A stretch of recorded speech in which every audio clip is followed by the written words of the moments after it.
50, 45. There goes Davis. Oh, my God. Davis is going to run it all the way back. Auburn's going to win the football game. Auburn's going to win the football game. He ran the missed field goal back. He ran it back 109 yards. They're not going to keep him off the field tonight. Holy cow. Oh, my God. Auburn wins. Auburn has won the Iron Bowl. Auburn has won the Iron Bowl in the most unbelievable fashion you will ever see. Oh, welcome in, everybody, to a brand new edition of the Dream Wager, episode 706. Today is Wednesday, August the 19th. The year is 2026. Kid, I'm ready for the fall weather. It's a little too hot for my liking here. I've been in the streets the last few days, and I'm not going to lie. Humidity is hitting me, kid. I ain't gonna lie, though. It was honestly hot as hell today. The humidity, even though it's been a little nicer in the mornings, nice 67 the other day, bro, Sunday it's like 11, 12, 1 o'clock. It's either really humid or like today, it just got stupid hot. So, we just got a couple weeks left. Couple weeks left to the football season. Just a couple more weeks after that into the NBA season, and just a couple more weeks to that NHL season. So a little puck, huh? Yeah, the great times are ahead of us, and a couple weeks after that, playoff baseball. So we're just a couple weeks away, people. A couple weeks away from, I want to say paradise, but just better times, better weather. If you ask me. Do you know what I'm talking about here? There's that shift, like when football like really starts, like the season starts, and you know what I'm talking about. One of my most fondest memories is having like 2-a-days, GJB, you and I, and like that summer heat. You work hard all summer, you're in that sweltering heat, and there's something just about that first Saturday, right? That first Saturday morning, we wake up with the morning, dude, the smell of the grass, just the way the air felt a little cooler than every time you went out there during the summer. I want that, I want that feeling. And like I said, that's one of my most fondest memories is waking up that Saturday morning game day and feeling the football weather. Not going to lie, bringing me back to a memory. My 8th grade year, I had to weigh in, Joe, and I never had to weigh in my life. Weigh-ins. Oh, my God. I'm not going to lie. I'm a pretty skinny guy. Now I got a little beer belly. But back in, I don't even want to date myself, but back when Joey and I were younger. 2009. No, I'm not even naming the years, but like. Hey, champion. Remember 2009. Respect. I'm a fucking champ now. Yes. Me and Joey, I was actually talking about that story. I don't want to say it again, but I remember going to weigh-ins early Saturday morning with Heather's husband, and it was me and these two other guys, and I'm like, fuck, I never had to do weigh-ins in my life. Going up to fucking East Hanover. Yeah, bro, I did that every morning. I was used to it. Coach Jason, Coach John, everyone. And what Joe's talking about, you go all through 2-a-days. We're doing 2-a-days as 7th and 8th graders, by the way. Let me just explain that to you. We're not even in high. That's why we were champs. 30 now, and we've had 15 years of that. Like half of our lives were dedicated to sports. When we played recreational football for the townie, we had 2-a-days. What other town has 2-a-days? You can't name me one.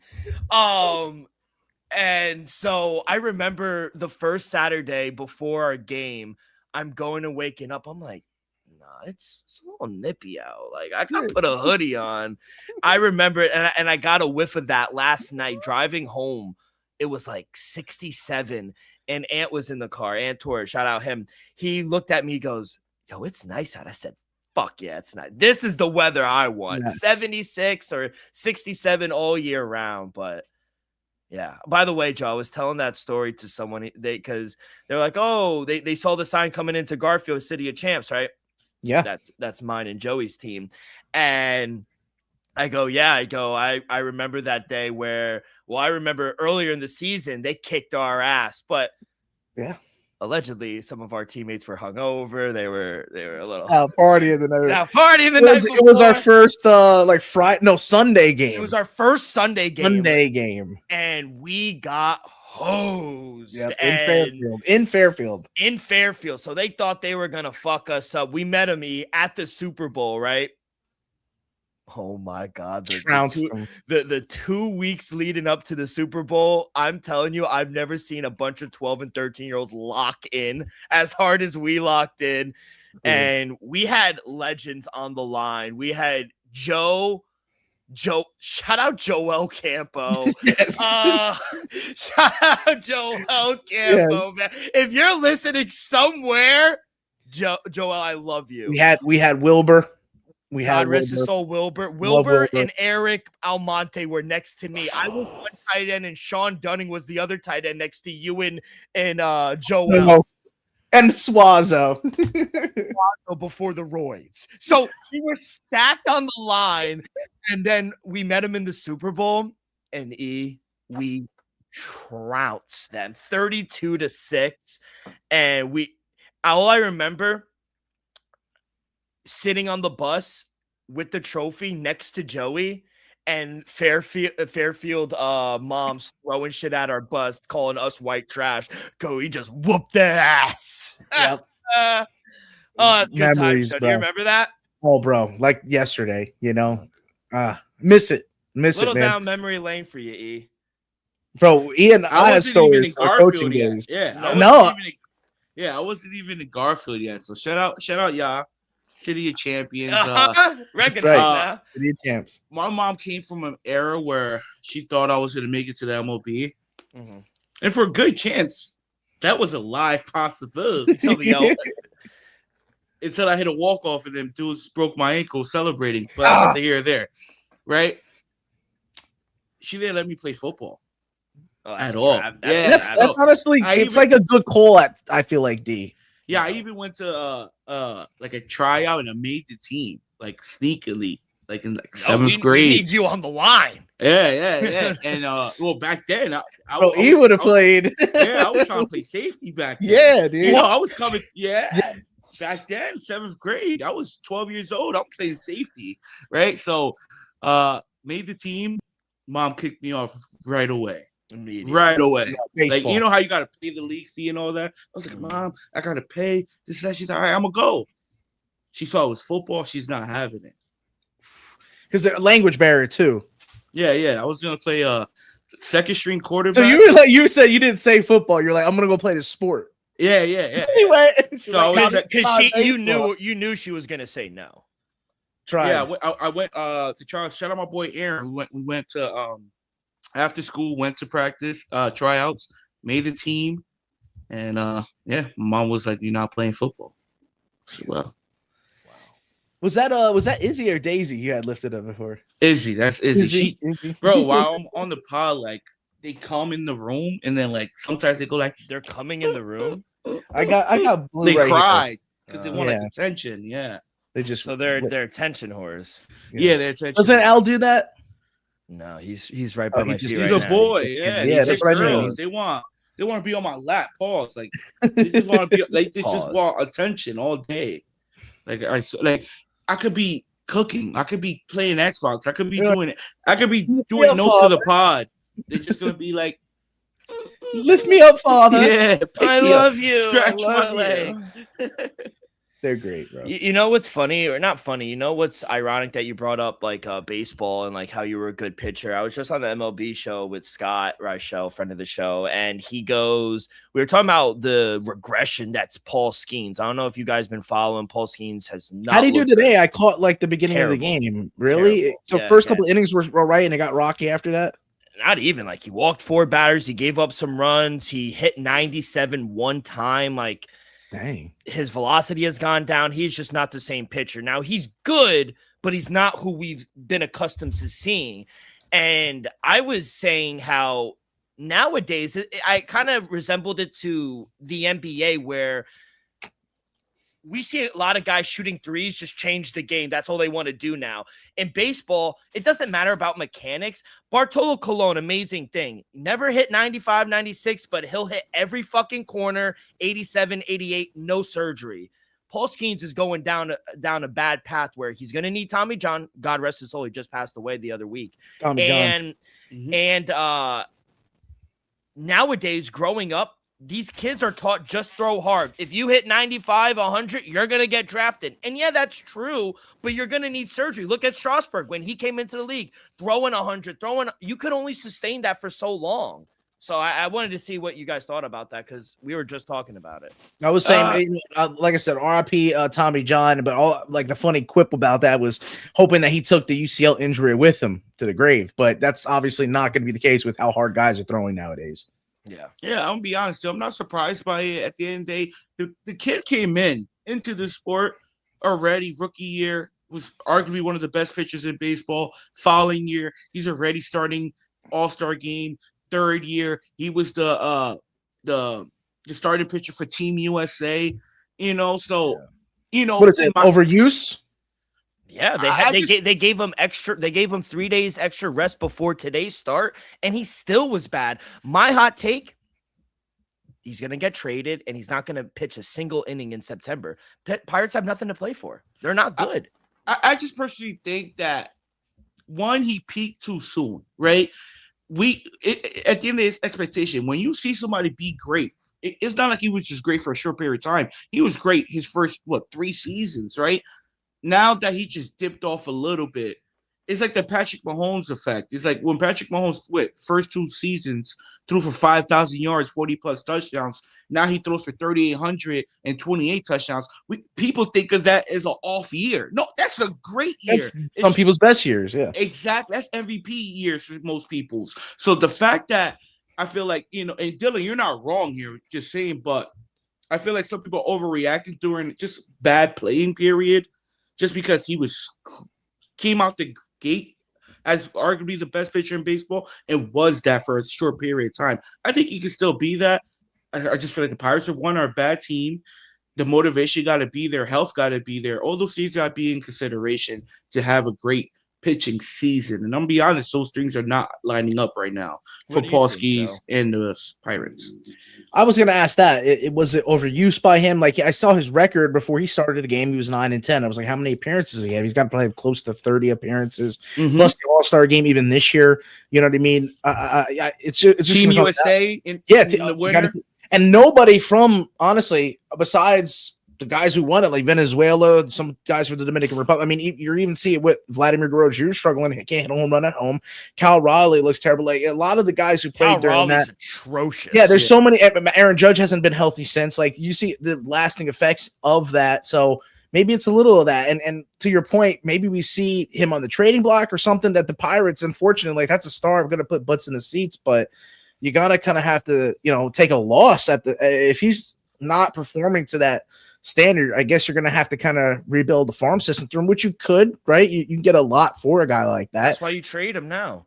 Who's willing to give that up the year before a lockout year, right? Is that another argument to be said? So I wonder how that's going to go down. There are crazy teams that will be desperate and give it up. And there'll be a lockout, but I think by June, July, by the All-Star break, I think they play like 60, 65 games next year. Could he shut himself down for the year, or would that be a team decision? I think it'd be a team.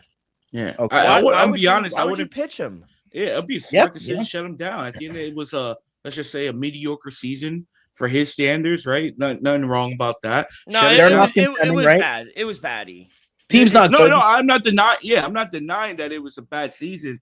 It's just I'm not going to overreact, because I still think he's elite,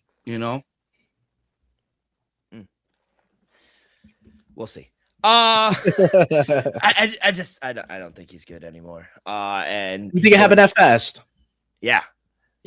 I mean, we've seen the likes of Tim definitely. Lincecum. I mean, it was a little more extended. A Grady Sizemore comes to mind, right? Like that hot early portion of the career, and then the tedious drop off. Like look at Christian Yelich. He's still hitting bangers though. Yeah, but he ain't batting 320. But also he has a terrible back. And that's the problem. I think Paul Skeens is going to eventually need surgery. You pump these. The overemphasis on power instead of mechanics is terrible in today's society. I want to say like the fall off for Yelich. His career reminds me of like a Ryan Braun. Like you said, that injury got in there where he was still producing, but just wasn't the same player. Funny how they're both Brewers too. That's crazy. How about that? And Brewers are MVPs too with Brewers, right? Yeah, Ryan Or Braun. was Yelich with Yelich the with Marlins. Right? Okay. And that's when he got the contract to go to the Brewers. But nevertheless, what was I gonna say? They both fell off on the Brewers. By the way, Brewers won 22-0 yesterday. I don't know if you saw the that. Mariners, though. Yeah. It might be a little case of the Mariners, honestly. The Mariners are trash. They're horrible. I try to tell you. But not for nothing. Shout out Julio Rodriguez for just nonchalantly throwing the ball into the crowd with 2 outs. He caught the ball, bases loaded, just threw it in the crowd, chilling. So a couple of those runs were, accidental mistake. It was crazy. I think that the books have been mispricing the Brewers all season. Tomorrow they're a -125. Yesterday they were a -130 and they won 22-0. Like, I don't know. I don't know why the books keep mispricing them. Let's get to some news and notes before we get into the NFC South. Today we'll take care of the Falcons and the Buccaneers. But we have a ruling. The NBA has found no evidence that Clippers owner Steve Ballmer funneled money through team sponsors to pay Kawhi Leonard and circumvent the cap salary. I'm not shocked. The NBA doing their own investigation. They don't want bad publicity. Adam Silver, like I said, the worst fucking commissioner in all of sports. He's a weasel. And I knew this was going to happen. When does the trade get done? And are you surprised? Not really. I am a little surprised. Really? I'll tell you that. Just because there was so much reporting and somehow leaks or something like that. No, there was evidence there. Pablo Torre, he was doing a hell of a job. Yeah, so don't get me wrong, I'm kind of surprised there was no evidence found. I expected something to be found after this month's, what was it, month and a half? 2 months of since what? July 1st, first week of July, free agency. So I'm kind of surprised they didn't find none after all this time. I came on the show weeks ago and said Kawhi Leonard. I said, book it. We'll miss some time this season. Clippers will lose multiple first-round picks. Might not have a first-round pick this decade. And I was completely wrong by that. Kind of surprised by that. And now, does the trade go through? I think absolutely. When does it get through? I'm going to say sometime by Thursday. Just because I feel like they just got to finalize something. Maybe Kawhi got to take a Max Crosby physical if they still want to get the trade done. So I think just pending a physical and some, dotting some I's, crossing some T's, Kawhi will be a Toronto Raptor. Which, to be frank, Dill, let's just be honest, ain't good news as a new 76ers fan and as a reigning, defending New York Knicks champion. Let's just be honest. A healthy Kawhi Leonard is not good for anybody. And the Raptors are already a top 6. They were the 5th seed last year. So you add Kawhi Leonard on top of that, it will be a threat against almost anybody in the East. Let's just be honest. In a 7-game series. Yeah. Sounds Joe, good. Joe, the NBA is focused on whether the team's introduction of Kawhi Leonard to team sponsors constitutes a violation to league's rules prohibiting salary cap circumvention. And apparently the league is examining whether the Clippers are, guilty of failure to supervise employees. However, they say it is unclear what specific rule the team would have violated or what the penalties would be. So you're telling me there's a chance they get away with it? Yeah. Like, even if they found something, they're saying they don't know what the rule they did break. They broke. Correct. Me personally, I just feel like Steve Ballmer, who's one of the richest people in America, by the way. He's worth over $150 billion. He's the richest NBA owner by far. I feel like him and his team and Kawhi's team, Uncle Dennis, shout out Uncle Dennis, went through the NBA rulebook thoroughly and see what loopholes they'll be able to go through. And they found these loopholes, which doesn't break any NBA rules, doesn't break any contracts. You could get paid this way. We could do this way. I just feel like the Clippers. Hold up. The one thing I'll push back on is just because the NBA comes out and says they found nothing that they did wrong. Let's not pretend here and be coy and say they weren't fucking shady in what they did. No, I'm not denying the fact. All I'm saying is you're condoning their actions, though. Now, if every No, I'm team not. wound up doing what they did, it'd be bad for the league. I'm trying to say multiple teams are doing this. I disagree. I think multiple teams are doing this deal because at the end they found the loophole, and technically you didn't break any rules. We all positive know that Kawhi Leonard was getting money outside of the Clippers team for doing nothing. I think we could all agree on that, right? Yeah, are there any team in the MLB other than the Dodgers doing that that salary for Shohei Ohtani, relegating it to like Bobby Molina is still getting paid in 2026, Joey. As a Mets fan, you should be. Yeah, that's the only time I remember recalling it. But that has nothing to do with this. No. What I'm just saying though is that was allowed, right? It was a part of the. Yeah. You can still do that. That's not circumventing the cap. Yeah, Joe. That got nothing to do with it. So this is saying that this isn't allowed, but there's no rules stating that they couldn't do it. Exactly. So that the NBA keyword found. Exactly. Could they? There was shady shit going on. Normally, you would also use somebody as an example. Since they saying they can't find anything, could they still come down on the team and say, "Hey, we're now creating this as a rule going forward"? They and could you got to create take that a rule, but at the time, that said rule wasn't broken, so it wasn't a retroactive. They can't do it. They could now make new rules and penalize teams off that ruling, but they can't penalize Steve Ballmer, Kawhi, because technically they didn't break any NBA rules or laws. They might have broken laws, criminal laws, possibly. Yes, they didn't break no NBA laws or conduct. He's a criminal, this guy, Steve Ballmer. I truly believe that. What he did, not just forget Kawhi, because to E's point, I do think other teams are doing lesser shady shit, but you literally embezzled millions and invested millions of dollars into these fraudulent companies who are now in federal prison, and they are head sponsors for everything that built the Intuit Dome. I will never step foot in the Intuit Dome, truthfully, because I don't believe in. I heard it's very nice. It is. I heard very nice, but it's all made from all these companies that do shady shit, and I don't know how I feel about that. What's with these Clippers owners? Don Sterling, Steve Ballmer. It's what happens when you're the team Magic in the basement in LA. I tell you one thing, though. This is one thing one thing I can say, and we could move on. Every team does this down from maybe elite high school level all the way through pros. And I'm gonna give you an example why. The player might not benefit directly, but guess what? If I want, let's just say the University of the Dream Major, I need Dylan as a quarterback, right? Let's go.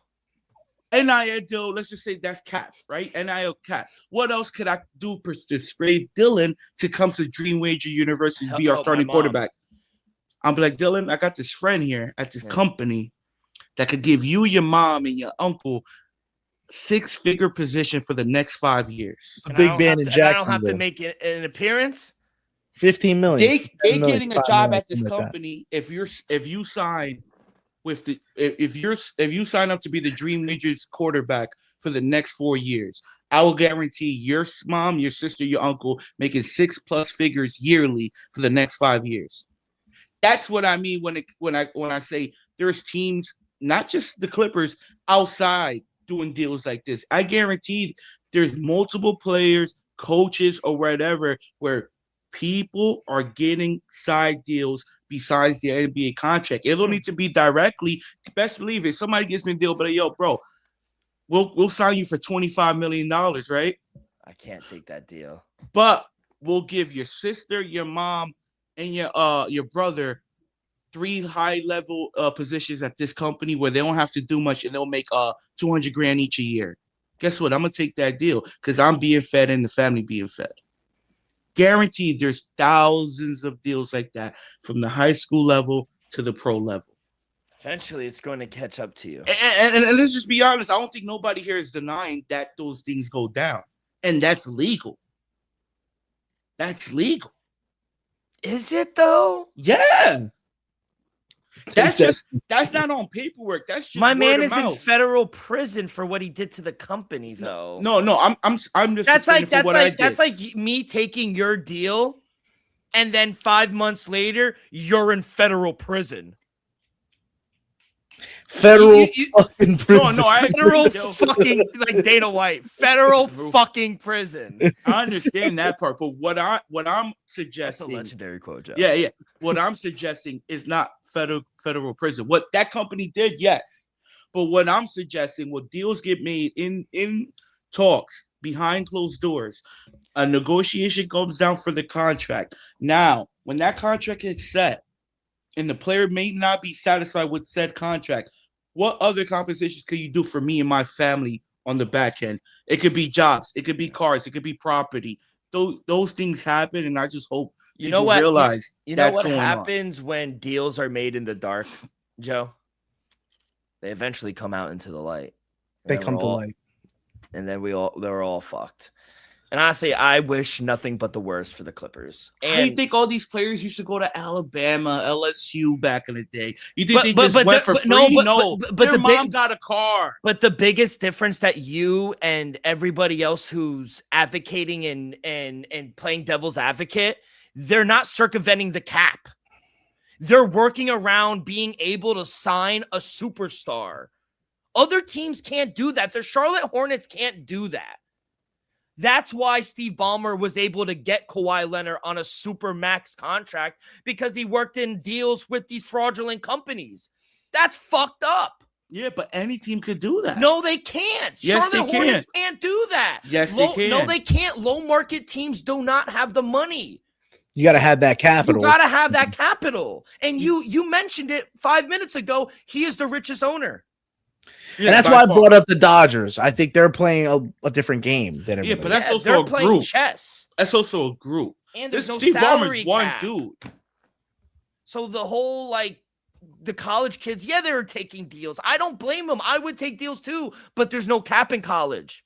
There's no NIL. But I'm telling you, pro teams are doing that as well. Small market teams, what you were advocating for a salary cap a few weeks ago, you and Joe were advocating for a salary cap. When you implement that, there are going to be teams trying to circumvent the cap. You can't have both. You can't have fraudulent owners try to work around the cap and then have a cap. I agree with you. I'm just telling you, Dill, what's going on behind the scenes. Oh, I know that, but that's not right. I'm not saying it's right. All I'm telling you, you have not once said it's not right.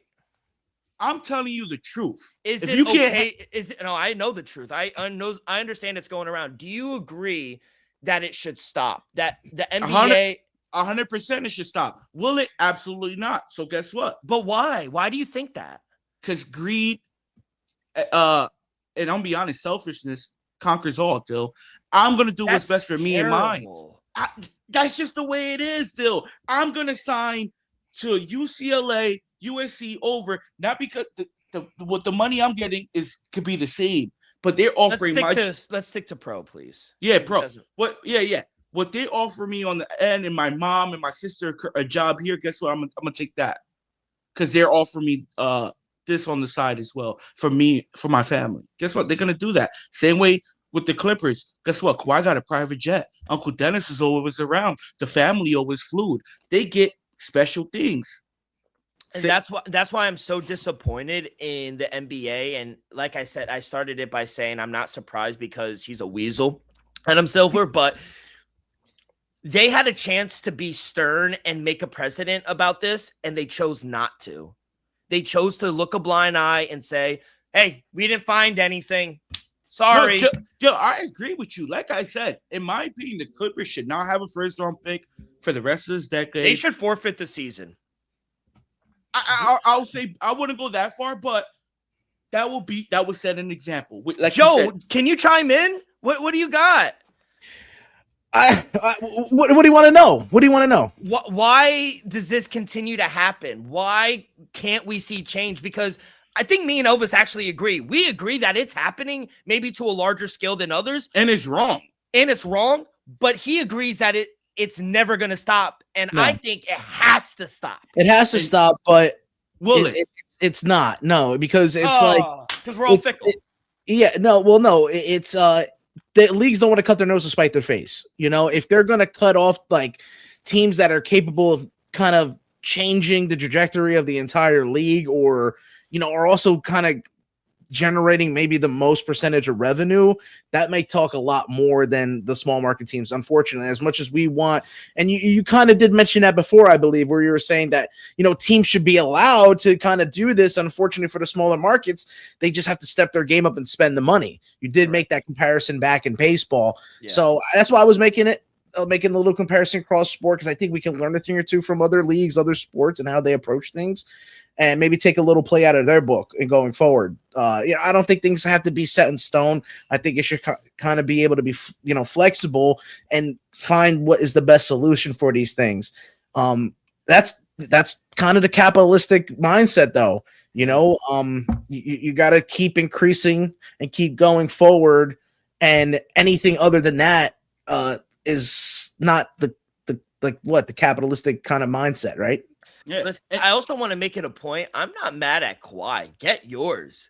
Bro, I wish I had a no-show deal, if I'm being honest. I mean, he's been through a lot, but I still think there's no excuse to, Let's be honest. He's a smart guy. He knew what he was doing was shady. Yeah. 100%. I'm not mad at him.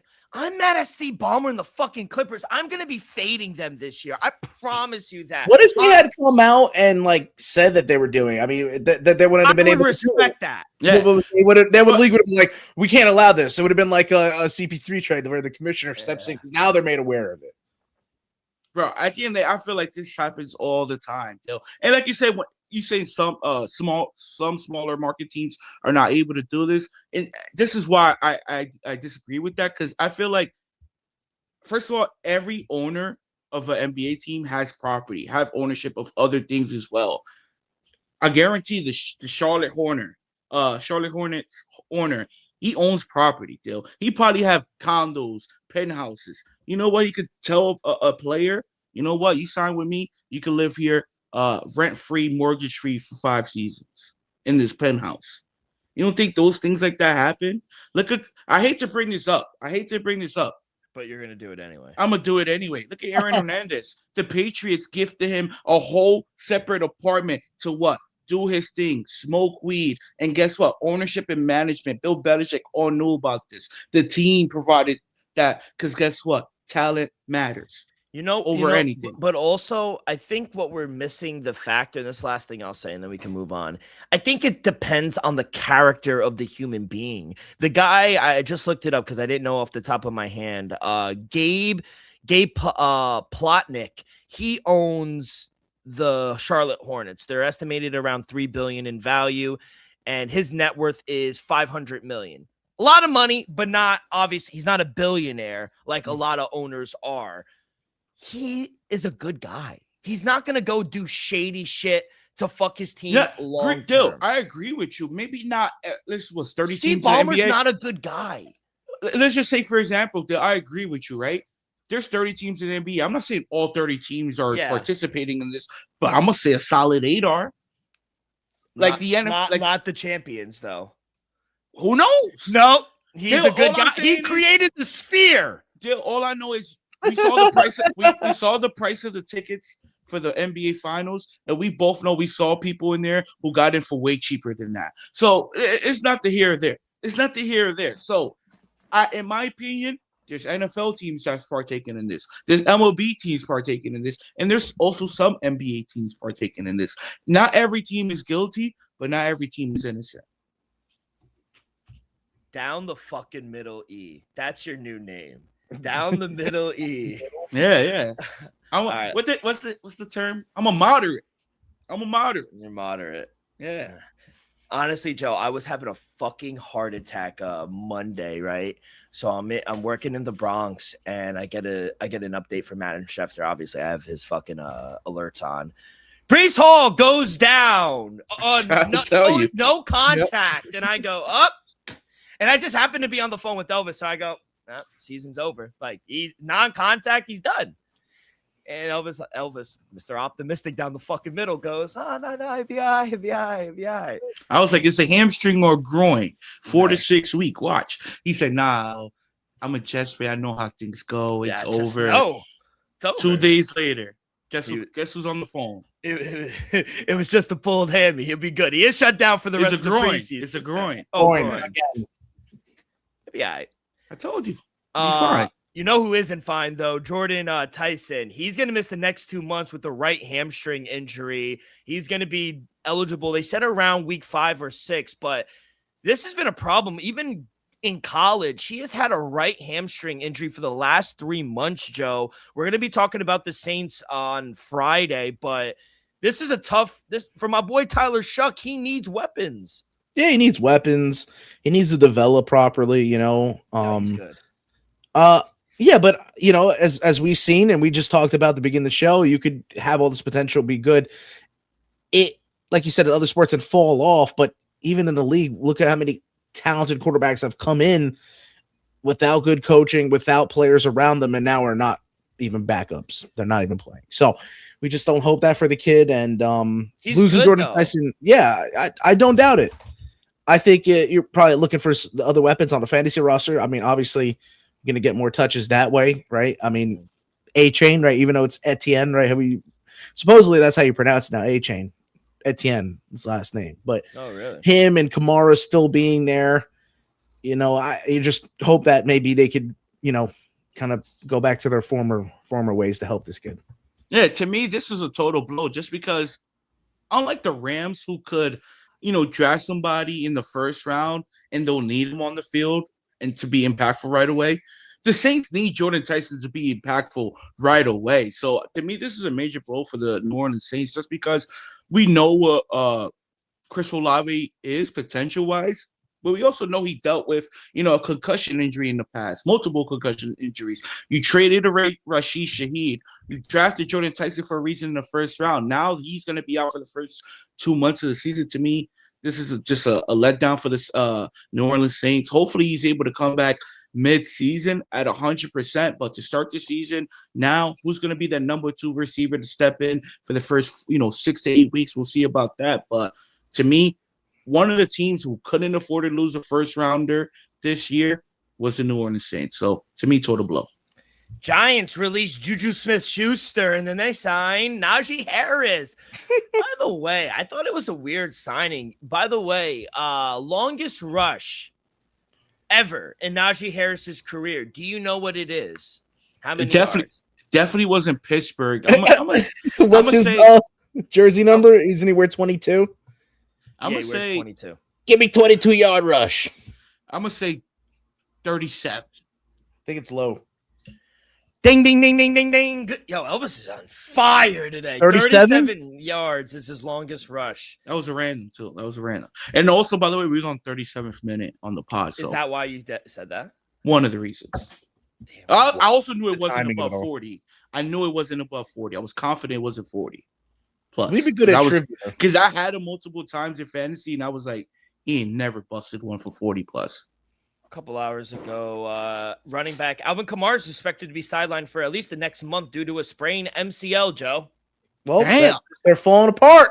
So, I mean, that does just – you're hoping a lot from Etienne. That's not a good sign. No, and we're going to talk about him Friday, but maybe you can tie in something about the other teams into that now, And my Super Bowl ticket, not looking good. Chargers center Tyler Bidals is out indefinitely after suffering damage to his ACL in addition and against the 49ers in that joint practice. He's going to meet with the doctors to try to get some clarity, but doesn't look good. Also, Jalen Higgins, one of the guys we were kind of high on coming from Iowa State. Texans? Texans. He suffered a torn ACL yesterday in that joint practice against the Raiders. That's a tough blow. To me, this is one of the, even though they're deep at the wide receiver position, this is one of the teams who dealt with major injuries at the wide receiver. Let's not forget, Nico Collins missed a couple games last year. Tank Dell missed the whole season. Not just last year, the year prior. Stephon Diggs the year prior tore his ACL for this team. Not Jaden Hayden. Higgins. You got it. You got it. To me, this is just a blow for the Texans, just because it's once again the wide receiver position, and we saw him emerge last season as a solid second or third option. You hear her? She wants me to pick her up. So, she says, yeah.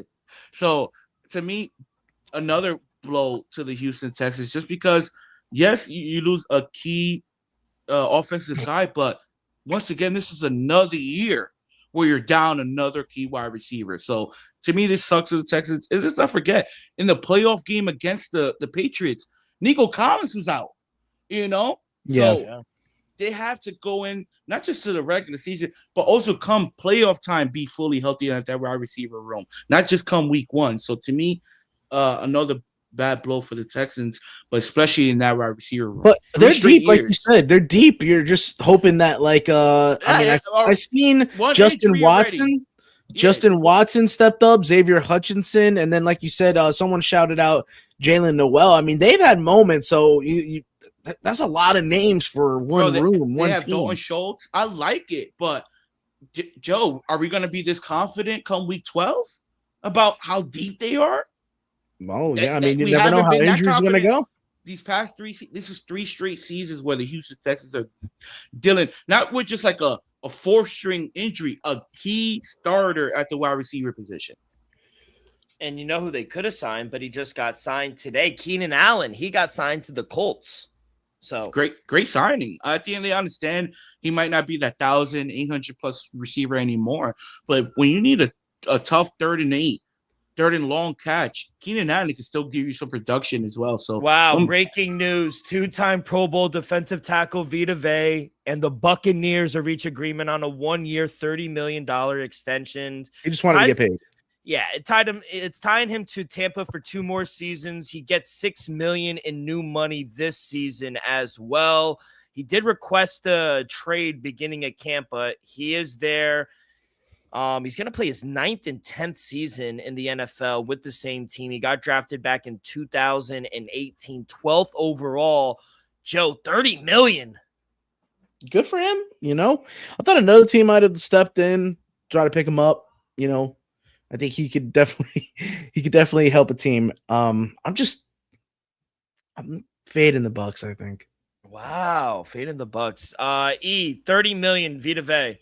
I'm gonna be honest, after he didn't get traded a week or 2 after he requested a trade, we knew a deal was imminent. So good job by the Bucs. Because let's not forget, Vita Vea is one of the best offensive rush stoppers in all of football. You need somebody like that up the middle to slow down the rush. So to me, not surprised it got done.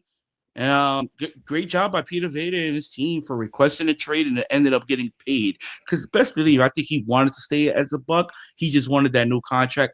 Guess what? August 19th, he got that new contract. Yeah, he wanted to be valued for the right number. And he was underpaid. Dill, are you going to work underpaid or no? No, we shouldn't. Now, how do you feel if you're Baker Mayfield? My money's coming. But Baker Mayfield got paid. Let's not forget, Baker Mayfield did sign over $100 million contract. No, it was $100 million, I think. I think it was 3-year, 1. So what's the whole deal? He wants an extension. Yeah, after he played, he wants he was MVP Baker last year until shit went down. He wants $250+ million, and he wants his money. He wants it now. Mm-hmm. Is he worth that? It might be a reason. What was that? Called Jay. Yeah, JG Wentworth, 877 cash now. Yeah. No for shout outs, but hey, sign us up anytime. We need a shout out. We need a lawyer as a fucking as a sponsor. Call us up. The phones are always open. Hey, there might be a reason to it though. He wants his money now. Yes.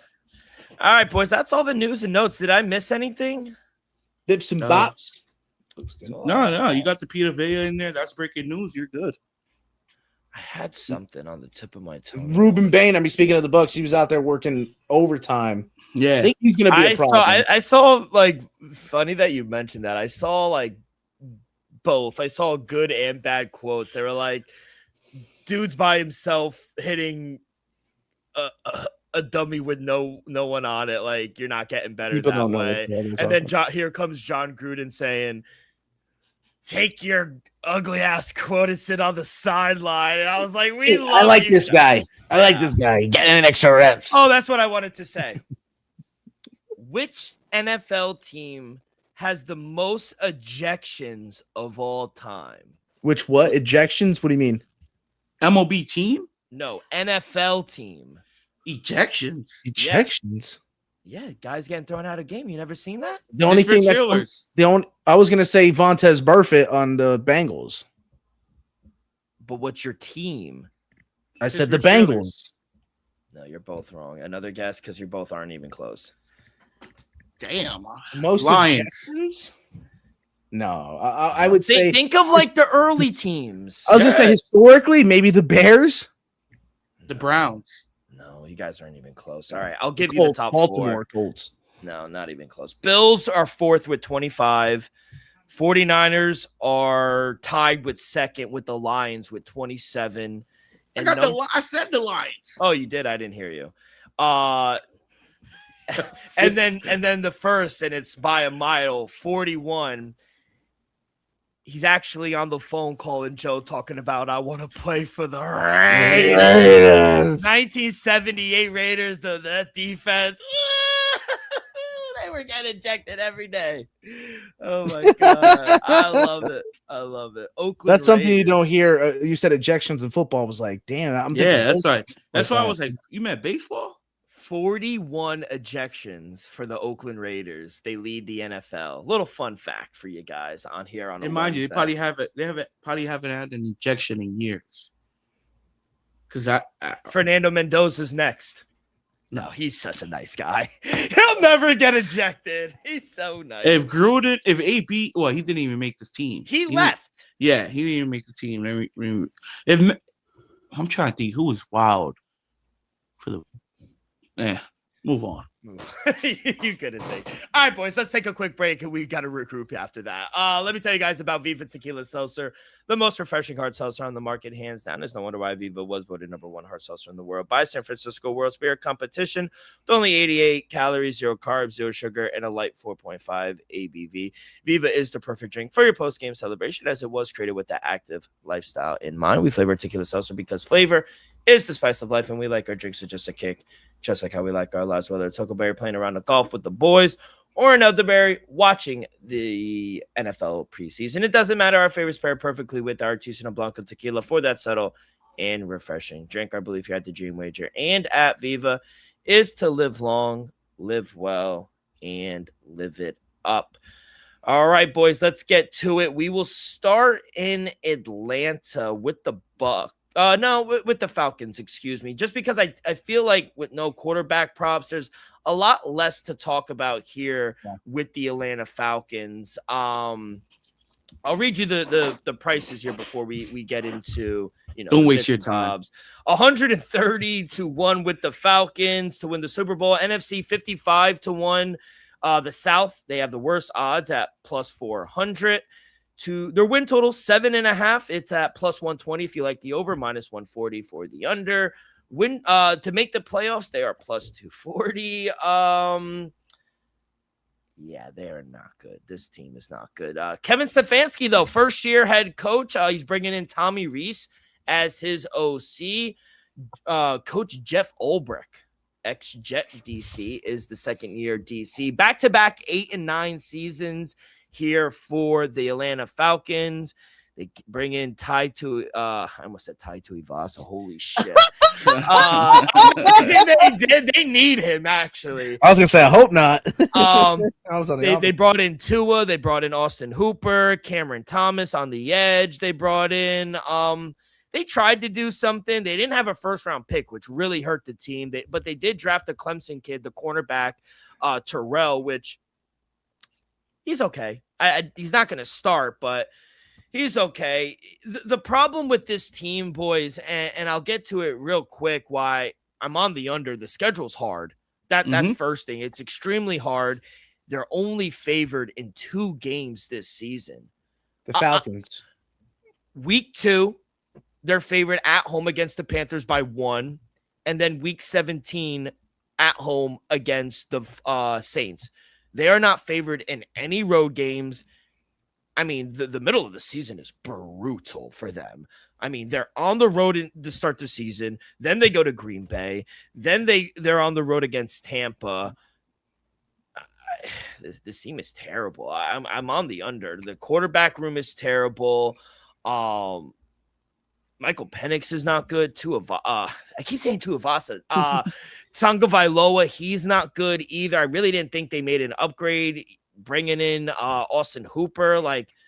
And they had an average defense last year. They were 16th in yards allowed, 15th in points allowed per game, 19th in scoring defense, 15th in pressure rate. And now they just lost James Pierce. So, I don't know. I think Bijan's a top 2 running back. I like the receivers. I like the offensive line. Actually, the offensive line is like a top 10 offensive line. It's really good. Mm-hmm. But the quarterback is bottom 5 in the league. The secondary is one of the worst in the league. The front 7 losing James Pierce is not good. And yes, he won 2-time Coach of the Year, Kevin Stefanski, but not with this group. I don't really even like Kevin Stefanski. So I'm all the way out on this team. I think they're terrible. I counted 4 wins, and I gave them wins. I just don't see it. So I'll start with you, E. What are you thinking here? Let's start with the head coach, Kevin Stefanski, who I think is a good head coach. I don't think he's great. I think he also benefited from years of a great defense in Cleveland, and he only had one playoff season. He's gonna have to deal with mediocre quarterback play, which I think he could do just fine with, but with a defense that's not going to be a top 5 defense. Yes, you're going to have a running game, which Cleveland always had a pretty good one. They have one of the best running backs in football, if not the best running back in football, Bijan Robinson. Drake London, who I think was worth every ounce of his contract, he's elite. Don't love the wide receiver room as a whole, but they have potential. I think Kyle Pitts Sr. was a must keep after the season he had last year.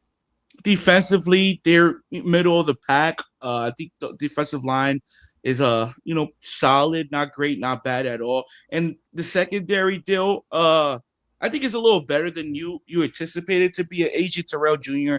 is still one of the best corners in all football. Jesse Bates third at safety. I think the secondary is okay. It's not great, but it's not bad. I think the success of this team comes down to quarterback. At the end of the day, you got Cooper Rush, who most likely going to have the most playing time in the preseason. Won't be your week 1 starter most likely. To me, that's a bad recipe, right? It's honestly a recipe for disaster. I just don't see it with this Atlanta Hawks team. I don't see them any chance sniffing the division, sniffing the playoffs. I'll be honest, I'm kind of shocked that their win total is at 8.5 to begin with. I understand they're coming off 2 straight 8-9 seasons. I just don't see it with this quarterback room right now. I think they have the worst quarterbacks in the division. They might have in the league. We'll see come January. I'll tell you that. So I just feel like it's a tough spot for Kevin Stefanski. Yes, you did a lot with very little in Cleveland. I think you're gonna have to do a lot more with less in Atlanta. Give me the under 8.5. Give me the under 7.5. And I'm gonna be honest, people. For plus money, give me the under 6.5 wins at plus 135. I see 6 wins from this Atlanta Falcons team, and that's on a good day. I counted 5 once as well. So if you want to take under 5.5, I think that one's at plus 230. By all means, I don't see 6+ wins. Give me under 6.5 wins at plus 135. Give me under 7.5 wins. I apologize. I kept saying 8.5. It's 7.5. It's 7.5 at minus 130. I agree. Before you jump in, Joe, I counted like 4 or 5 wins once. Like I just can't get there. And let me. I said secondary was one of the worst. I rephrased that. I ranked them 20th. Their secondary. It's actually better than their front 7 is terrible. It was terrible. And let's be honest, I think you're giving Kevin Stefanski a little more credit that, yes, we would all take him over Raheem Morris. No question. Yeah, it's an upgrade. But Stefanski produced 2 winning seasons during 6 years as Browns head coach, and he went 8-26 over the past 2 years. Yeah, and that's what mediocre quarterback play. Now, you can make the case, what they got right now in in Atlanta is worse than what they had in Cleveland the past couple of seasons. Because you had Baker for a little bit, right? Kevin Stefanski did win a playoff game with Baker Mayfield. Let's not forget that. And then I understand you had Deshaun Watson. That was a disaster. But still, I'm going to ask you a question. And Joe, you could chime in. Who you rather have today? Deshaun Watson and Shedeur Sanders or Tua and Michael Penix Jr.? Please. Shedeur and Deshaun. Joe? I'm going to say Tua, not Michael Penix. No, you got to pick a pair. Then Tua. And Michael Penix. Tua and Michael Penix, just because Tua's there. I'm picking Deshaun and Shedeur. That's what to me, Kevin Stefanski is going to have much harder job this year than he had last year in Cleveland. And last year in Cleveland was not a pretty sight. Or he's in paradise, even with a Michael Penix and a Tua compared to what he was with. He was brought in for that job. He does have Bijan. And he was, and Stefanski was brought in to elevate the quarterback position solely. Like that was the mindset. But when has he ever elevated a quarterback? I thought Elvis was just going to say that. I thought it was Baker Mayfield that took him to the playoffs and won a game. 1 year.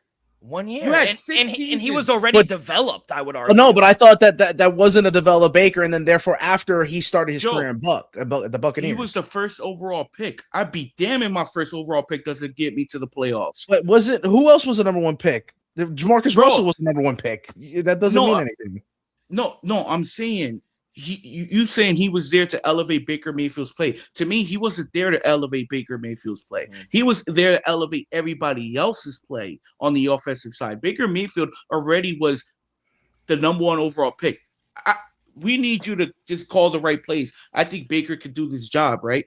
Kevin Stefanski, besides Baker Mayfield, which quarterback did he elevate the play? None. I agree with that. Was why he got Watson fired. Sean Watson never could. Dylan Gabriel was a disaster. Who was the quarterback? You look at similar characteristics, and the behind the scenes isn't the same. But a Johnny Manziel comes in without who was coaching. Joe, that doesn't matter. Let me ask you a question. Do you think Hugh, whatever you know? No, what I'm do you Hugh think Caldwell? Yeah. Do you think with Kevin Stefanski as the head coach, we're gonna see Tua be in the MVP conversation as a quarterback? Because with Mike McDaniels, he was. That's a fair question. Well, I was just saying that you got Kevin Stefanski ever had any quarterback in the MVP conversation?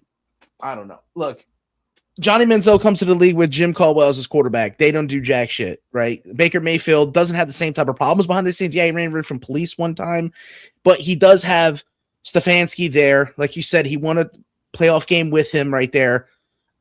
Maybe you got to think the Browns is kind of like a black hole. Like the culture there, it's not cultivating for young guys. You know, time and time again, they go there. Look at even Josh Gordon, not outside of the quarterback position.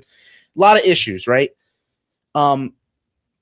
Solely just that's why he got this job, to elevate the quarterback position. Where whether he did it in the past or not, that's why blank went for him. As compared to a Raheem Morris, where he thought he was going to elevate the defense, I would argue that a Stefanski stepping in, whatever his defensive coordinator is going to be, is going to even be better than a Raheem Morris. So now he just has to focus on the offense and just hope to provide them some relief, some play calling relief. But maybe for argument's sake for you guys, play calling a Stefanski to a Mike McDaniel. We say that the Chargers offense is going to be amazing now when Mike McDaniel calling plays. So Tua, right, he was up and down, right, with that type of play calling. So even if a Stefanski is the one playing calling, is he going to be able to elevate a Tua? I think that's later could be said. And I'm not completely sold on Penix. I saw him in person. I gave him the benefit of doubt in fantasy, and he did not turn out well. You drafted him?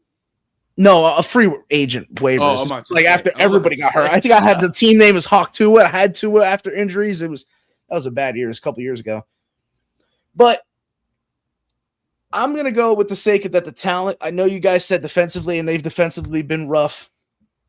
But, like, how long have we had this core guys for the Falcons? Like, this group of guys that, okay, Kyle Pitts is the number one draft pick in all these fantasy leagues. I know they're joking, but they're just saying that there's so much potential here that you're hoping that not only Stefanski, but those players could then be better with a pluser quarterback. So, man, it's like 8 wins could win you the division. The NFC South is not – you saw where I was with the NFC North. We see them as a competitive division, but I saw that the wins are going to be kind of hard to come by this year. Like all the schedules are kind of going to be tough. The matchmakers, the schedule makers know what they're doing when it comes to that. I had the line here at 6.5. You guys saw 8.5 for Falcons? 7.5. 7.5. I kept saying 8.5. It's 7.5. Well, I got the 6.5 line. The reason why I went over at 6.5 and maybe at 7.5, I would go under. I could see 7 to 10. I agree with Adam, what he said. There's that sweet spot there. This is a division where 8 wins, 9 wins can win you the division easily. And I see 3 of them coming from in division right then and there. Like I feel like there's just too much parity in the NFC South for any one team to sweep. You guys might be behind the Bucks.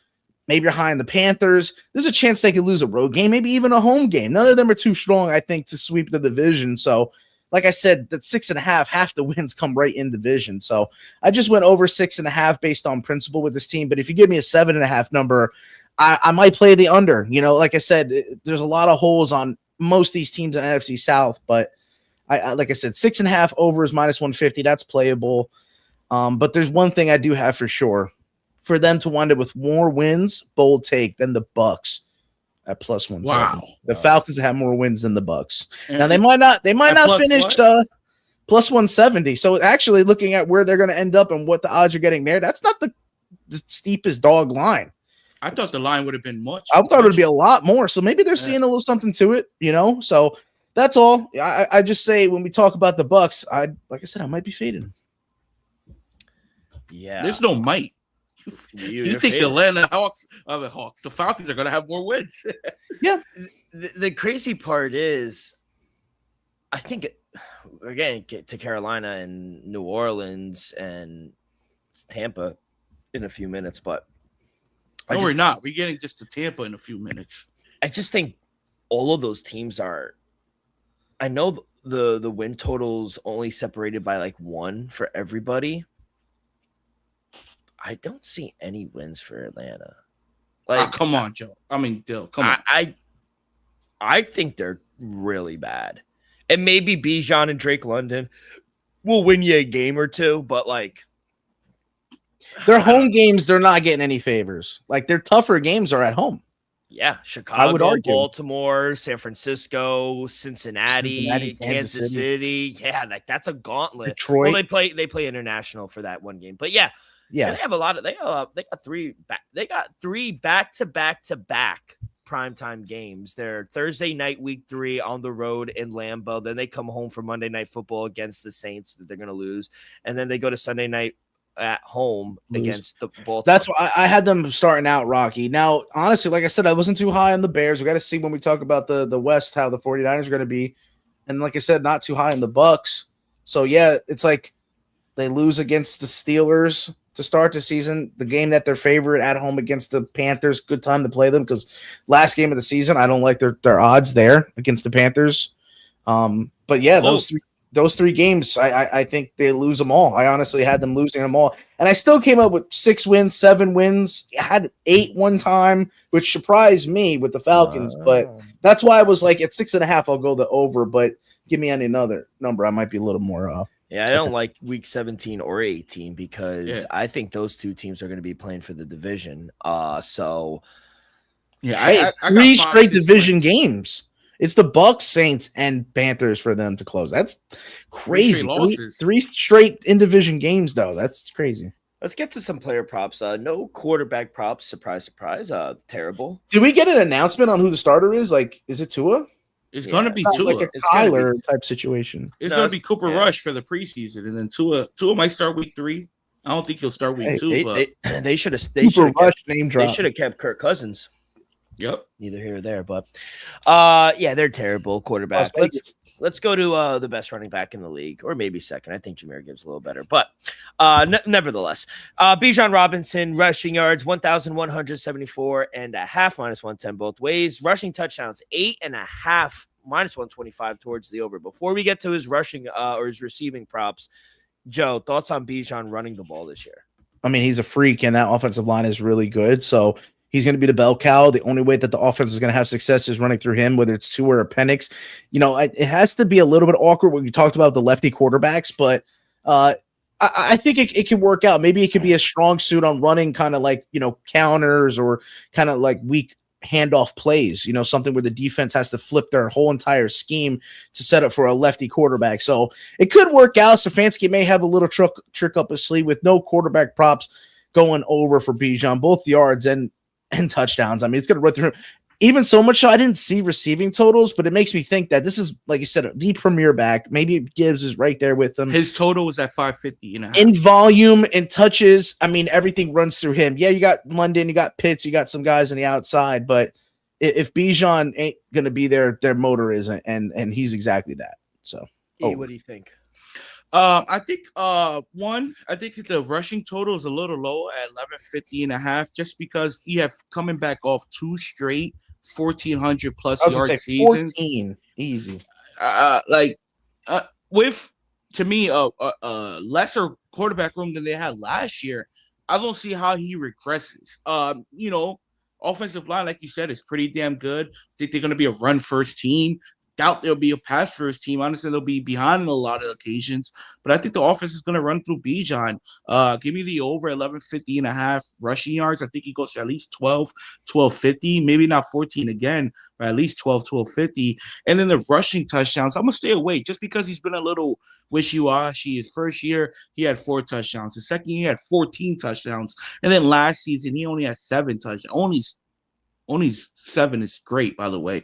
But to drop 50% from the year prior, I'm going to just stay away from his rushing touchdowns. But definitely give me over 1150.5 rushing, and also give me over 550.5 receiving yards. So you got a good number. I got 574 for his receiving yards. But regardless, his receiving tomato. Receiving touchdowns is at 3.5. Even money towards the over, minus 125 towards the under. So was interested about that, but 3.5 number receiving touchdowns. Yeah, I like that. I'll take that over. Yeah, I'll bet the receiving touchdown over 3.5 more than I will honestly bet his rushing touchdowns. Yeah, here it makes me think. My bad. He has had 1,400. Let's say he might not reach that total. He might have 1,300. Makes me think he's still capable of 2,000 yards from scrimmage with the receiving ability. And not for nothing, Joe. I think we saw throughout the years in Atlanta, where when it comes to goal line situation, they always use Tyler Algier. Now they got Brian Robinson Jr. to be the thumper. So I wouldn't be surprised if Bijan is more of like a pass catch threat in the red zone, and then Brian Robinson Jr. is the third down / go to goal running back. Yeah, totally. Like Zach Charbonnet. The kid ate a bullet. Off the touchdown. Defensive lineman ain't too big of an issue for. What the hell's going on in San Fran? Freaking Ricky Pearsall and Brian Robb. Oh no, he was in Washington. My bad. He was in Washington. Yeah. So we know the kid is like that. To me, is a great replacement for Tyler Algier. Hey, it can happen anywhere. Yep. Let's go to Drake London now. His high total. But he got paid. He got paid. No, he got paid. Yeah. No. That's the thing. He got paid as a top 5. He got paid as a top 5. Thank you for clarifying. Is he? I'm going to pull an E statement. Certain weeks, he's top 5. I have yet to see him complete a full season. Am I wrong? Since he's gotten into the league, he has not played full 17. False, because I think his rookie year. No, yeah. Well, no, hold up. I literally just had it in my notes. So Drake London missed 1 game through his first 3 seasons. But he missed 4 games last year with a strained PCL. So, no, he's actually been really reliable. Okay, he missed 1 game his first 3 years. It's what have you done for me lately, which sticks out. But exactly. So, high total. I don't think he's a top 5 receiver. I think he's definitely a top 10 receiver. But top 5, certain days, yeah, he's a top 5. But I wouldn't put – there's just so many good receivers. His total is high, though, 1,099.5. minus 105 towards the over, minus 115 towards the under. 7.5 is the receiving touchdown, plus money, plus 110 if you like the over. What do you like? I hate to do this because I like Drake London. I'm a fan of him. I advocated for him to get his money. But this is not on him. This is on the quarterback room. 3 out of his 4 seasons, he's went under this total. Just in 2024, he went for 1,271. Yeah. Coming off an injury, and now with it might be the poorest quarterback room he had in his career. Yeah. I just don't see him to have one of his best seasons, if not his second best season of his young career. I understand he just got the contract. He deserved it, people. He deserved it. Definitely a top 10 wide receiver, if you ask me. but 11, what is it? 1,100 or 1099 and a half. 1,100 you need. Yeah. I'm going under. I'm sorry, people. I think he does get to 1,000. I just unless Michael Penix Jr. just finally just hits that switch and is a pretty good damn quarterback. I don't think Tua's gonna be healthy throughout the whole season to get him to this mark, and I don't think Penix is that guy to get him to that season, to get him to that mark. So I'm gonna go under, and 3 out of his 4 seasons he happened to go under this mark. So I'm gonna just ride the tide. Give me under 1,100 and a half receiving yards. Touchdowns, probably lean is over. Just because to me you gotta force feed him in the red zone. He's your number 1 target. I wouldn't be surprised he gets over the 6.5, but 1,100 yards, no. Joe, are you going to be riding the tide? By the way, I love that. I'm going to be stealing that. Riding the tide. Riding the tide. I saw Drake.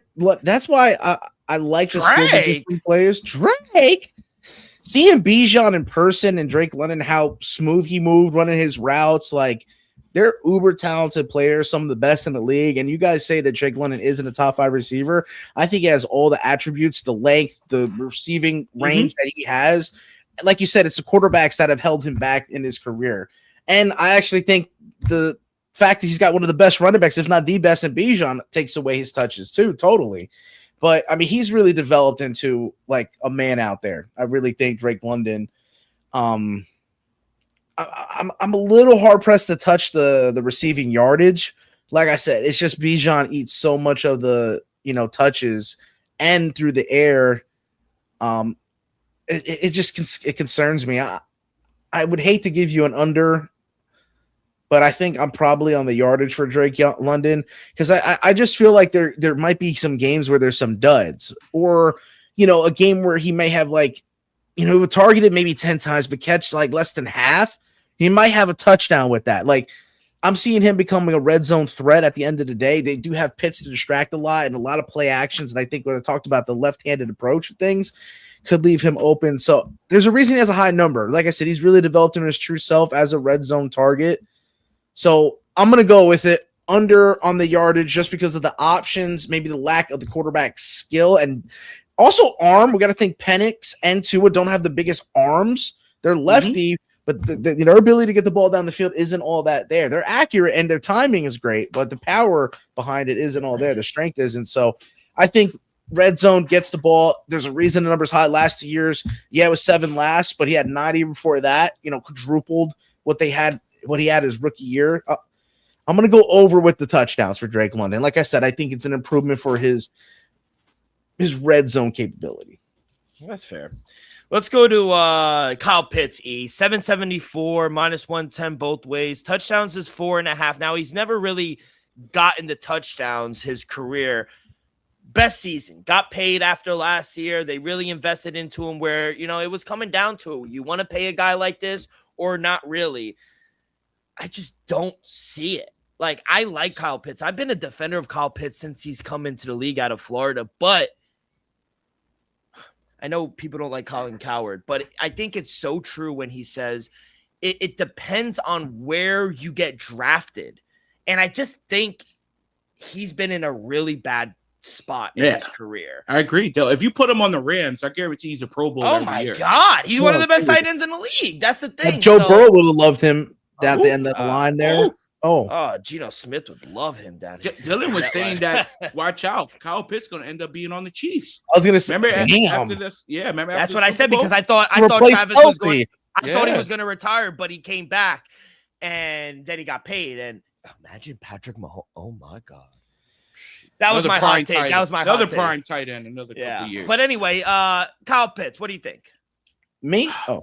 Me, I'm gonna go under. I think the total is a little high. His rookie year, 1,000+ yards. Last season, 928. Stellar seasons. Great year. Between those 2 years, 602, 667, 356 because of injury. I think we see around that 602 to 667 number. Give me the under. I think he might get to 700. I just don't see 700+ for Kyle Pitts this season. I'm gonna say 672 yards and 3 touchdowns for Kyle Pitts. Joe, who do you feel more confident in these receivers and Bijan getting over their number? Michael Penix or almost said Tai Tuivasa again? Tagovailoa. Say it again. What's the difference between the two of them? No, who do you have more confident in that quarterback executing and helping these receivers get over their number? It's Tua, yeah. No, I just don't think Penix is there, right? And it's the same kind of situation with JJ McCarthy, where I do think that there's capability there, but I think it could be a benefit to sit behind someone who's actually started a couple times. How could that not be a learning lesson for JJ? You want him to start and crash and burn. Well, he did. Because I think the same for Michael Penix. I think if you start Michael Penix, based on what we saw last year, he's going to crash and burn. And the players don't want that. The team doesn't want that. So I think the best option is Tua. And I think he's a little anticipatory with his throws. That might be a bad thing, but I think that's what you get with a little weaker arm quarterback. So unfortunately, you hope what you would see is like a Darren Waller-esque type of performance. Like Tua has helped propel a lot of tight ends. Yeah. I remember when Gesicki had some good years at the Dolphins. Mm-hmm. And then was it Jonnu Smith there prior to and he got the deal, then he got traded to Pittsburgh. I remember a lot of good years coming out of tight ends with Tua, so he's got a security blanket. He knows how to get them the ball. But guys, I think Kyle Pitts is a bust. I think that 1 year was a fluke. I think it's a Matt Ryan type situation. Same year, he year after year tells you who he is, but that 1 year is the exception. So I think last year was that. I'm gonna go under for Kyle Pitts. You're muted. Fuck, I was muted. I was going off too. First, how many times do people say that? Oh, he's gone. They said the same thing about Sam Darnold, and he won a Super Bowl. Oh, he's washed. He's this. He's a bust. Let Kyle Pitts get a fucking true quarterback. I promise you, Joey, this guy is good. He's talented. Now, does he get hurt? Yeah, he has does he drop the ball as well? He does a lot. Yeah. That's my thing, bro. I listen to Michael Irvin, and bro, he's been a godfather for a lot of these guys. You're not doing catching that. the ball with your hands. Michael Irvin. Now we're not doing that. And at the end of the day, I'm not a Michael Irvin fan. Bro has dropped a lot of passes in his career. All right, let's get to the Bucks. No quarterback, no defensive props. Yeah, your Falcons will be bad this year. Yeah, no. You like them over their win total, motherfucker. Let's go to the Bucks. 55-1 to win the Super Bowl, 22-1 to win the NFC. They are the favorite to come out of the South at plus 170. Win total is at 8.5, just one above the Falcons at plus 115. Playoffs plus 130 to make the playoffs. Who is going to win the division? Excuse me, I got a fucking bug in my throat. But for this team, boys, looking at the schedule for them, it doesn't get easier. It's even harder than the Falcons, in my opinion. Yep. It's extremely hard. But for them, they at least have some stability at head coach, at quarterback. 8-9 last year. You bring in a new offensive coordinator in Zach Robinson. They bring in George Edwards, new DC. They signed Reuben Bain Jr., that's Joe's boy out of Miami, defensive end. He's going to be plugged in immediately. He is that good. Like I said, win total's at 8.5. They're favored in 9 games. They're underdogs in 8 games this season. Road games are tough. Baltimore, Lions, Bears, they're at the Cowboys. Week 1 in Cincinnati, they're on the road. Week 17, and they're on the road in LA. That's a tough one. Start with you with this team, Joe. Buccaneers, what are we feeling? The Buccaneers are going to finish last in the division. I think they're going to struggle. You don't have Mike Evans there no more. We don't see the health of what's my guy's name? Godwin.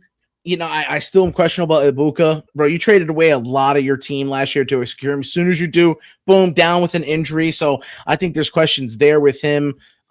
Cade Otton might be their most consistent target with Baker not getting paid, or at least like saying he wants to get paid, whatever extension he wants to receive. Just more distraction to the team. How is there not guys out there with Ruben Bang locking in and doing extra reps as well? It seems like the only guy in the defensive is committed here. Vita Vea is out here trying to get his contract. Yeah, there's players, but as a unit, Todd Bowles, we've been high on him. He's been winning the division year after year. I think sooner or later there's going to be a slip up. And like I said, even though the division is weak around them, they are catching up to where they are. So I just think this isn't a team that's going to be, addition by subtraction. You lose these pieces. Yeah, I like Ruben Bain a lot. I have something for him later, but I just think I'm going to go with the under on the Bucks. And I know it's a bit surprising with how they're favored to win the division again, but yeah, let's go under. They had it at 8.5. Under was -137. Like I said, if I'm going to have the Falcons wind up with more wins than the Bucks, under 7.5 wins at +130, under 6.5 wins at +220. And like I said, to finish last in the division is +425. You guys got to know the atmosphere and the vibes going into camp and going into the season mean a lot. And I've been paying attention to this team. I got eyes down there in Tampa, and it's not looking good. Joe, I'm going to have to totally disagree. I think one thing, signing Peter Vea right now was a great deal for the Tampa Bay Bucks, just because you get him in the last 2 weeks of camp to get him ready for week 1. You didn't need Peter Vea. He's been there for a decade. You didn't need him to be there first couple of weeks of the training camp. To me, that's great signing, great timing. One of the reasons why he was able to let Mike Evans go, because we saw the emergence of Ibuka the first couple of weeks of last season. The first 3 weeks of the NFL season of 2025, who led the NFL in receiving yards and touchdowns? It was them, and Baker was MVP Baker. MVP Baker, and looking like offensive rookie of the year, Imuka. So Chris Godwin, I think that's the biggest question mark on offense. Bucky Irving, I think he's a top 10, top 12 running back in football when healthy.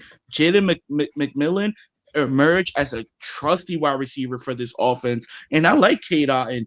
Tristan Wirth in that offensive line is pretty damn good. And defensively, with Todd Bowles at the helm, this is going to be a middle of the pack, most likely a top 12, top 15 defense. I just don't see it, Joe. The division is weak. Let's just start there, right? Three teams last year tied first place at 8 and 9.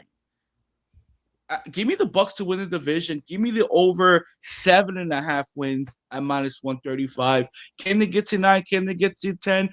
Absolutely. I think health is going to have to play a role in that to get to 10 wins. But I definitely see over 7.5 wins. Do like the over 8.5 wins, and give me them to win the division. It wasn't the Falcons or the Bucks though that made it, right? It was the Panthers. It was the Panthers who made it. Yes, because they had a total collapse. Yeah, total collapse. The Bucks did start last year, I think 4-1 or something like that. They started crazy. Yeah. So the reason I like the over as well, but I'm not going to take them to win the division or the playoff to make the playoffs. But I do like the over. I think I counted 8 a few times. I also got to 9 a few times as well. They were 29th in offensive player health last year and 24th in just total health. Oh, so you're saying any form of health is it's key. If they're healthy, they win in 10 games. Garrett Barton was the only offensive lineman to play all 17 games. Yep. Charlie Heck, 14 games. Tristan Wirth, 12 games. Baker Mayfield started 17, but he was also injured, and he missed parts of games where he had to take himself out. Jalen McMillan played in 9. Mike Evans played in 8. Chris Godwin was hurt as well. Bucky Irving only played in 10 games. Yep. This team was just banged up. Mm-hmm. Red zone was also a problem for the Bucks as well, offense and defense. Tampa, 23rd in offensive red zone touchdown, 54%. Like I said, league average is 57. They were 32nd last in defensive red zone touchdown rate allowed. They allowed a touchdown 70% of the time. Average is 57. They're terrible in the red zone. So I think positive regression. They are going to be better health-wise and better when they get into the red zone. And, they stubbed their toes like in a lot of winnable games last year. They were tied for 28th in games against non-playoff teams. But they won only 4 of those. Their winning percentage was .500 against non-playoff teams. The Bucks were also 0-8 when they trailed at half. Know what that says? Bye-bye. Todd Bowles. Todd Bowles. He's on the hot seat. He's on the hot seat. I think that's the worst thing that they have is coaching. I like Todd Bowles. I just think some guys are meant to be coordinators than head coaches. And that's no disrespect. I like Todd Bowles. I think he's a hell of a DC. He was a Super Bowl winning DC. I think the secondary's good. I think the front seven is very good. Receivers, I think, are good. I hesitate with running back. I like Bucky. I don't love him. I think they have a top 10 offensive line. I like Baker. I think he's top 15 in the league. I like the team. I think there's a lot to work with. Now, do I think they win these close games? That's what they haven't been able to do. You know who has? Ice in his vein, Bryce Young. We'll get to them on Friday. But I like them. I think they win some games here. I don't love the running game, and I just don't trust Todd Bowles. It couldn't get me over the hump, though. So I like them to go over, but I don't take them to win the division, and I don't like them to make the playoffs either. Well, it's a shame only one of us is going to hit that plus 200. Yeah, Thank you, though. You said that last year, too. Let's get to Baker Mayfield. 3,599 plus 100 if you like the over. Minus 120 towards the under. 25.5 passing touchdowns. Minus 130 towards the under. Plus 100 if you like the over, Joe. What do you think here? Season, I don't know what year it is for Baker, but what do you like for him? I like Baker a lot. I like his moxie. You know what I mean? He's got a great personality. You know, he's a winner. You know, he definitely drives the team to succeed and do well. But, like, I mean, you're not liking the coach now, too. Like, coming to think of it, like, the vibes are completely off there. Like, if he's on the hot seat, I feel like it would have been better for this team to actually not have so much trepidation in the water. You know, a little more sense of security all around. At quarterback, at head coach would make me feel that they're going to be poised for a lot better, you know, production. I'm going under for Baker Mayfield, both touchdowns and throwing yards. I just think he's going to struggle, especially if like Ibuka, as big of a target as he is, if he isn't as available, like it's something similar to Ash last year, especially Bucky Irving. Like guys start going down, I think that's a big flag.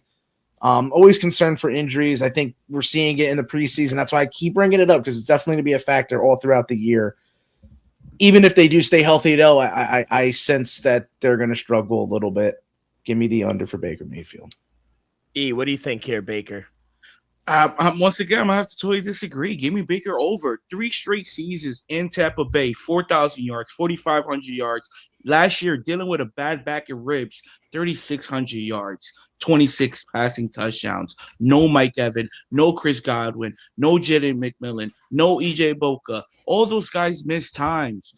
Now, if those guys just stay roughly healthy, I think Baker Mayfield throws for over 4,000 yards again. Give me over 3,500 and a half. To me, this number is too low. He went over this mark last year with a poor offense, poor team around him, decimated with injuries. He still got over the touchdown mark as well. In 2024, 4,541 passing touchdowns. I don't expect that, but I do expect around 3,800 and around 30 passing touchdowns. I expect some of his 2023 stat line, 4,000 passing yards, 28 touchdowns, 10 interceptions. I think that's the type of year we see Baker have. And what Dylan said a couple of pods ago, don't get Baker mad. He's going to ball on his contract year. Yeah, I agree.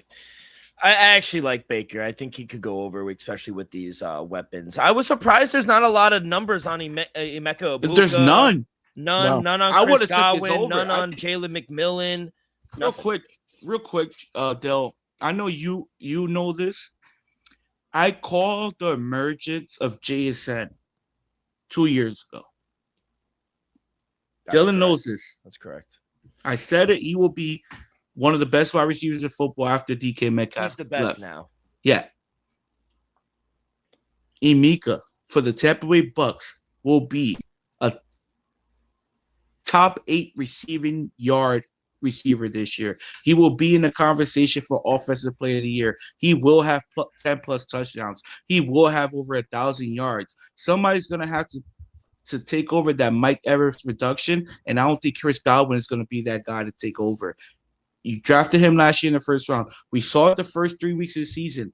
who led the NFL in touchdowns and receiving yards for the first 3 weeks of the season, it was him. I think we're going to see that for throughout the season. He's going to get force-fed.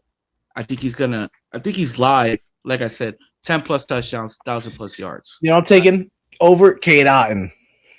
He's going to be the only one playing. I love that take, though, E. I'm not going to lie. I think he got the injury bug out of his way, and then after this year, next year, another Ohio State receiver getting paid. He's going to get the bag if he does live up to his potential. I was very surprised that there wasn't any numbers. I was shocked. But no, Joe, they're not confident in it. They're not confident in the team. Just like they're not posting up these numbers, and they're it ain't looking good for these Tampa Bay Bucks. I'm telling you that much. Your boy Chris Godwin, been in the league for years. They gave him a number? 699.5. Minus 110 both ways, 4.5 low number, minus 125. I think I'm just about under everywhere, even Bucky except Irving, Ruben Bain. Except Ruben Bain. Thank you. I know. I knew you were gonna. I was saving that. E, any thoughts real quick before we get to Bucky? Any thoughts on Chris Godwin? Don't get me wrong. I think talent wise, I think he's still good. Really? I just don't trust him to play 15 plus games. I think he's past his. Yes, he's past his prime, but is he still a pretty good wide receiver when healthy? I think we'll so. see. Yeah, we'll see. I think he still could put up good numbers. That injury can he do that?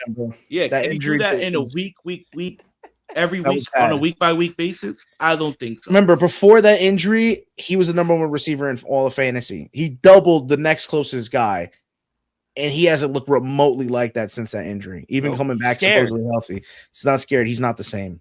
And unfortunately, that's the way the game is. What about Bucky Irving, Joe? 799.5 rushing yards, 4.5 is his rushing yard. Okay. Rushing touchdowns, minus 145 towards the over. He was a rookie surprise. I had drafted him that year. I drafted him last year, but I know firsthand his unavailability and his propensity to have some duds in games. Yeah, he's also a receiving threat out of the backfield. I'm just not impressed by this team. And like you said, you're a Tristan Wirfs away from having protection on that O-line to kind of to round it out. So once again, under on Bucky Irving. I saw it firsthand how he can disappoint you. Yeah. I think Bucky Irving is a must draft running back just because, like Joe said, he's a dual threat. I understand there might be some up and downs there, but if the offensive line is remotely healthy and he's healthy, like I said, I think he's a must draft running back in the early rounds, and I think he could put up serious numbers if he's healthy. Last year in 9 games he had, or 10 games, he had 588 yards and 173 attempts. In his rookie year, he had 207 carries with an 1,100 plus rushing yards and 8 rushing touchdowns. So I think we see somewhere in the middle of that. So I'm gonna go his over 825.5 rushing yards. I'm gonna say we see 9 plus, maybe 1,000 yards rushing from him, and I'm gonna say like 4 or 5 rushing touchdowns. Let's get to the one positive Joe will actually call here is Ruben Bain. His sack is 6.25, Joe, minus 125 towards the over. He's getting that extra work, and he's getting like 8. Yeah, I was gonna say you got to get him over, because if there's any sense, like I said, with the lack of support around him, if they're starting to not produce offensively and the defense is out there for far too long, I think you're going to struggle with the run. But they may have some ability to get to quarterback, and it goes through Ruben Bain Jr. So, like I said, not only did I take him over on the sacks, but put a flyer. The only 2 defensive rookie of the year flyers I have there is with your boy David Bailey and with Ruben Bain Jr. So I'm going to take the plus 475 with a chance for him, putting in the extra work and being underestimated. Like I said, they counted him out late in the draft that he comes in and hits that number. He's going to have eyes on him. What do you think here? I agree with you 100%, Joe. I told y'all the day after the draft, put him in for rookie defensive player of the year. Is a reason why he's the favorite. I think the man was disrespected. I had him going top 10. I think I had him 8th or 9th overall to be drafted, and the man fell to 14, 15 to the Bucks, or 16, something like that. To me, the man should have been a top 10 pick. To me, he's one of the best defensive players in the draft, and I think the world is going to find out why. Give me that Baines Jr. out of Miami plus 470 to win rookie defensive player of the year. And I also think he has 8, maybe 10 plus sacks. I love it. Boys, thank you so much. That's 2 teams down in the NFC South. We'll take care of the top 2 teams on Friday. I like how you said that. Yeah, Carolina Panthers, baby. They're going to win back-to-back. By the way, I have an update here. Little League World Series. Game 1 was today, 1 o'clock. Latin America, they beat the Caribbean 2-1. The Northwest region beat the Southeast 2-0. Asian Pacific beat Canada 7-0. And our boys out of Bayonne are I just refreshed the page. They're up 1-0. It's 1-1. But it's 1-1 right now. We gotta catch it. Yeah, we right got on the water. Bayonne. It's on ESPN, so hopefully we go and catch that. I wanted to keep you updated with that. But boys, that's gonna do it. Any last car update? It's running. Yeah, the car's out. Now it's just button a couple things up. Put the fenders on, put the hood on, put the bumper on, put the headlights on. I put the insurance on. I got insurance now. Probably gonna register it maybe next week. You know, nowadays you gotta book an appointment. But the car is out. That's crazy. The car is out. Definitely need a wash for sure. You know what's different down here in South Carolina, bro? You can slap a license plate on a boat. If it could drive down the road, you can drive that thing. Yeah. So, Joe, just know. Dylan, just know. Burnout is coming soon to your block because you was asking for it. So, Joe, I'm just trying to get scooped. We got that car culture down here, bro. You would enjoy it. Yeah, no, I know. I'm gonna do a third gear burnout still. You're gonna be like, what the hell was that? And I'll be like, that's a full all motor build right there. That's what that is. The good vibes. I'm telling you, soon I get a wheel alignment deal, I'm coming to your block. Call me. Make sure I'm brand you ever been to a burnout show? Triple A. Brand new. Oh yeah, I was there one last night. Right there. You were at the burnout show last night? Yeah, I was out there one last night. I want to know what your burnout you're talking about. Yeah. Now, you know it's funny. I took Dylan to a car meet back in the day. He kept telling people his Ford Tour is gutted, fully gutted with milk crates. I'm telling you, they looked at me. They said, "For real? For real?" Yo, one dude couldn't believe it. Yo, one guy everybody was like, "Oh, he bullshit." One dude was like, "Really?" Like he was dead ass. Like, bro, that shit. And you know me, I was like, "Nah, I got crates. Weight reduction, baby. Stage 5. My shit was moving though. Dylan had that shit murdered. He looked like a narc. Yeah, tinted windows. That's how everybody looks at me when I'm pulling up down the road. They're like, "Oh, wait a minute. Oh no, it's just Joe. It's just Joe. It's just Joe. It looks like a look with the boat." Boys, I appreciate you. I need to get my life together. So I appreciate you. I'll see you guys on Friday. Good luck on all your bets. Take care of each other, and I'll see you guys on Friday. Peace.